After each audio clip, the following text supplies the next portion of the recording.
고린도전서 15장 1절에서 7절 그리고 12절 말씀입니다. 형제들아, 내가 너희에게 전한 복음을 너희에게 알게 하노니 이는 너희가 받은 것이요 또 그 가운데 선 것이라.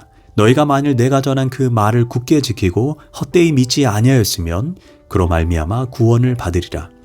내가 받은 것을 먼저 너희에게 전하였노니 이는 성경대로 그리스도께서 우리의 죄를 위하여 죽으시고 장사 지낸 바 되셨다가 성경대로 사흘 만에 다시 살아나사 게바에게 보이시고 후에 12제자에게와 그 후에 500여 형제에게 일시에 보이셨나니 그 중에 지금까지 대다수는 살아있고 어떤 사람은 잠들었으며 그 후에 야고보에게 보이셨으며 그 후에 모든 사도에게와 그리스도께서 죽은 자 가운데서 다시 살아나셨다 전파되었거늘 너희 중에서 어떤 사람들은 어찌하여 죽은 자 가운데서 부활이 없다 하느냐. 아멘. 할렐루야. 오늘도 좋은 날입니다. 고린도전서 15장 1절에서 7절 그리고 12절 말씀 묵상입니다. 오늘은 부활의 확실성이라는 제목으로 말씀을 나누도록 하겠습니다. 초대교회가 선포한 복음의 총 주제가 예수님의 부활입니다. 십자가에 죽은 예수가 사흘 만에 부활하셨다고 외치는 사람들, 그 부활의 확실성에 붙들려 사는 사람들, 그들을 가리켜 그리스도인이라고 했고 그들의 모임을 교회라고 불렀습니다. 고로 부활은 복음의 핵심이며 기독교의 뿌리이며 변할 수 없는 토대입니다. 고린도전서 13장을 우리는 사랑장이라고 부릅니다. 그런데 고린도전서 15장을 우리는 부활장이라고 말합니다. 사실 지금까지 고린도 교회는 문제도 많고 복잡했지만 구원받은 사람들 안에서 해결해야 할 문제들이었을 뿐 구원의 핵심 요소는 아니었습니다. 그러나 부활을 다루는 15장은 본질적으로 다릅니다. 왜냐? 부활은 복음의 핵심이기 때문입니다. 반드시 복음에는 7가지 요소가 있어야 합니다. 예수님에 대해서 7가지를 인정해야 제대로 복음을 아는 것입니다. 그것은 예수님의 완전 신성, 예수님의 완전 인성, 삼위일체성, 동정녀 탄생, 십자가 죽음, 육체의 부활, 그리고 재림입니다. 이 중 단 한 가지라도 부정하면 그것은 잘못된 것이고 이단이 되는 것입니다. 그런데 안타깝게도 고린도 교인 중에 예수님의 육체적 부활을 부정하는 사람들이 있었습니다. 12절입니다. 그리스도께서 죽은 자 가운데서 다시 살아나셨다 전파되었거늘 너희 중에서 어떤 사람들은 어찌하여 죽은 자 가운데서 부활이 없다 하느냐.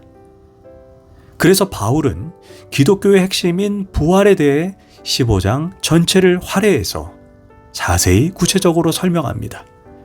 그렇다면 부활의 증거를 한번 살펴보도록 하겠습니다.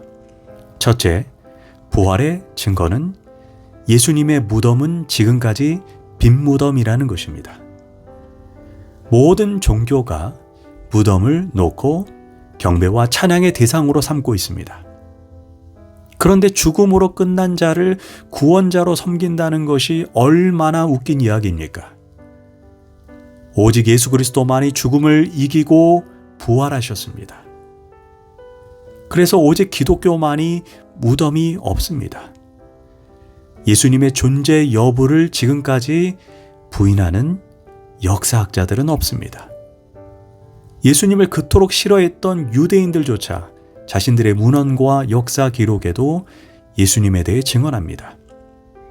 심지어 사도신경을 보면 예수님이 본디오 빌라도에게 고난을 받으셨다고 역사적으로도 기록합니다. 그런데 중요한 것은 예수님의 무덤은, 예수님의 시신은 그 어디에도 찾아볼 수가 없다는 것입니다. 고로 예수님의 부활은 상징이나 비유로 축소시킬 수 없는 객관적인 사실이라는 것입니다. 둘째, 예수님의 부활의 증거는 부활의 목격자들이 있다는 것입니다. 고린도전서 15장이 기록될 당시 부활을 목격한 사람들이 실제로 태반 살아 있었다라고 증거합니다. 베드로와 12제자에게 보이셨고 그 후에 500여 형제들에게 일시에 보이셨다라고 말합니다. 또한 야고보와 모든 사도, 심지어 만삭되지 못한 바울에게도 보였다라고 말합니다. 대략적으로 살펴봐도 부활의 증인이 520명이 넘습니다. 바울이 고린도전서를 쓸 당시 예수님이 부활하신 지 대략 20년이 지난 시점입니다. 이처럼 부활의 목격자가 많이 있다는 것만큼 확실한 부활의 증거가 어디 있겠습니까? 셋째, 예수님의 빈무덤에 세마포가 고스란히 놓여 있었다는 것입니다. 요한복음 20장을 보면 베드로가 예수님의 빈무덤에 들어갔을 때 예수님을 감쌌던 그 세마포가 고스란히 놓여 있는 것을 보고 예수님의 부활을 믿었다고 말합니다. 만약 누군가가 예수님의 시신을 훔쳐갔다면 굳이 세마포천을 벗겨서 부패한 몸을 가져간다는 게 상식적으로 말이 안 됩니다. 아마 수위채 다 가져갔을 것입니다. 또한 수위를 조금 더 건드리지 않고 그 안에 시체를 쏙 빼가는 마법을 부렸다는 것도 사실상 불가능합니다. 고로 제자들은 전혀 흐트러짐이 없이 사람의 몸만 쏙 빠져나간 수위를 보고 예수님의 부활을 믿을 수밖에 없었다라고 말합니다. 넷째, 제자들의 갑작스러운 변화입니다. 예수님의 제자들은 예수님이 붙잡혔을 때 모두 다 겁에 질려 도망간 겁쟁이들입니다. 심지어 수제자 베드로는 예수님을 3번이나 부인했습니다. 제자들은 예수님과 함께 엮여서 죽을까 그것이 겁이 나서 모두 다 다락방에 숨어 있었다고 성경이 증언합니다. 그뿐입니까? 그들은 예수님의 죽음에 이제껏 다 속았다고 생각하여 다시 업으로 돌아갔습니다. 모두 다 폐잔병 같은 모습입니다. 이것이 사복음서가 공통적으로 증언합니다. 그런데 성경을 몇 장 넘기면 사도행전에 나오는 예수님의 제자는 이전에 그 사람들이 정말 맞는가 할 정도로 완전히 180도 다른 사람들이 됩니다. 사람들이 농담식으로 갑자기 사람이 너무 변하면 죽을 때가 되었다 라고 말하지 않습니까? 이 말인즉 사람은 진짜 충격적인 일을 경험하지 않고서는 절대 변화되지 않는다는 말입니다. 사도행전 5장 40절을 보면 사도들은 예수님의 이름을 위해 능욕받는 일에 합당한 자로 여기면서 공의 앞을 떠났다라고 말합니다. 이 사람들이 과거에 예수님의 제자들이 정말 맞습니까? 이 말인즉 예수님 때문에 핍박받고 박해받는 것을 너무나 당연히 여기고 너무나 합당하게 여겼다고 성경이 증언하고 있는 것입니다. 그래서 예수님의 제자들을 가리켜 그 당시에 천하를 어지럽게 하는 자들이라고 불렀습니다.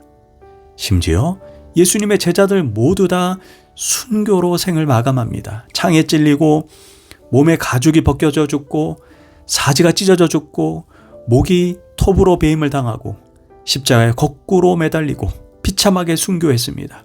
겁쟁이들이었던 이들의 갑작스런 이런 변화를 무엇으로 설명할 수 있겠습니까?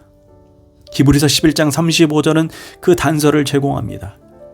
어떤 이들은 더 좋은 부활을 얻고자 하여 심한 고문을 받되 구차히 풀려나기를 원하지 아니하였으며 또 어떤 이들은 조롱과 채찍질뿐 아니라 결박과 옥에 갇히는 시련도 받았으며 바로 예수님의 부활을 목격한 후에 그들은 죽음이 끝이 아니라 죽음 이후에 영원한 삶이 기다린다는 것을 분명히 알았던 것입니다. 그래서 예수님을 위해 죽는 것을 영광으로 알았다는 것입니다. 이처럼 제자들의 180도 변화된 삶이 예수님의 부활의 확실성을 증거하고 있는 것입니다. 그렇다면 부활이 주는 메시지는 무엇입니까? 첫째, 죽음이 끝이 아니라는 것입니다. 요한복음 5장 29절에서 선한 일을 행한 자는 생명의 부활로 악한 일을 행한 자는 심판의 부활로 나오리라. 우리가 명심해야 하는 것은 두 종류의 부활밖에 없다는 것입니다. 그런데 왜 우리가 부활을 할까요? 성경은 말합니다. 사람이 한 번 죽는 것은 정해진 것이요 그 후에는 심판이 있으리니. 바로 우리가 하나님의 심판대 앞에 서기 위함이라는 것입니다. 둘째, 부활이 주는 메시지는 우리가 주를 위해 희생하고 헌신한 것에 대해 하나님께서 상급을 베푸시기 위함이라는 것입니다. 히브리서 11장 35절에서 어떤 이들은 더 좋은 부활을 얻고자 하여, 성경은 우리에게 부활이 다 똑같은 부활이 아니라 더 좋은 부활이 있다고 말합니다. 더 좋은 부활은 우리가 하나님으로부터 받을 상급을 의미합니다. 그래서 바울은 우리에게 너희도 상을 얻기 위해서 이와 같이 다른 박질하라, 이렇게 우리에게 권면했던 것입니다. 셋째, 부활이 주는 메시지는 부활이 주는 영적인 의미입니다. 기독교의 핵심 메시지가 십자가와 부활입니다. 다시 말해 기독교는 항상 십자가로만 끝나는 것이 아니라 반드시 부활의 영광으로 나아간다는 것입니다. 그래서 지금의 고난은 장차올 영광과 좋게 비교될 수 없다라고 말한 것입니다. 고난 뒤에 영광이 기다리고 있다는 것입니다. 또한 슬픔이 변하여 춤이 된다고 말합니다. 밤에는 눈물이 가득했지만 새벽에는 기쁨의 띠를 띄우며 나오게 된다라고 말합니다. 이처럼 기독교는 십자가로 끝나는 것이 아니라 부활의 영광으로 끝나는 것입니다. 그래서 기독교를 부활의 종교, 희망의 종교라고 말합니다. 나인성 과부가 예수님을 만났을 때 절대 절망이 절대 희망으로 바뀝니다. 12의 혈류병으로 앓던 여자가 예수님을 만났을 때 그녀의 고통이 사라집니다. 기독교는 절대로 운명론을 말하지 않습니다. 지금 우리가 고난 가운데 있다고, 그래서 끝장났다고 말하지 마십시오. 우리가 기도로 예수님 앞 붙잡고 나아가면 하나님을 사랑하는 자, 곧 그 뜻대로 부르심을 입은 자들은 결국 모든 것이 합력하여 선을 이루게 된다. 이 메시지를 우리는 명확히 기억하고 깨달아야 합니다. 그것이 십자가와 부활이 우리에게 주는 메시지입니다. 기도하겠습니다. 하나님, 죽음이 끝이 아니라 죽음 뒤에 부활이 있다는 것을 다시 한번 깨닫게 해주시니 감사합니다. 이 땅의 것에 내 마음을 빼앗기지 않고 영원한 본향을 생각하며 이 땅에서 하나님의 영광, 하나님의 나라를 추구하며 살게 하소서. 예수님의 이름으로 기도합니다. 아멘.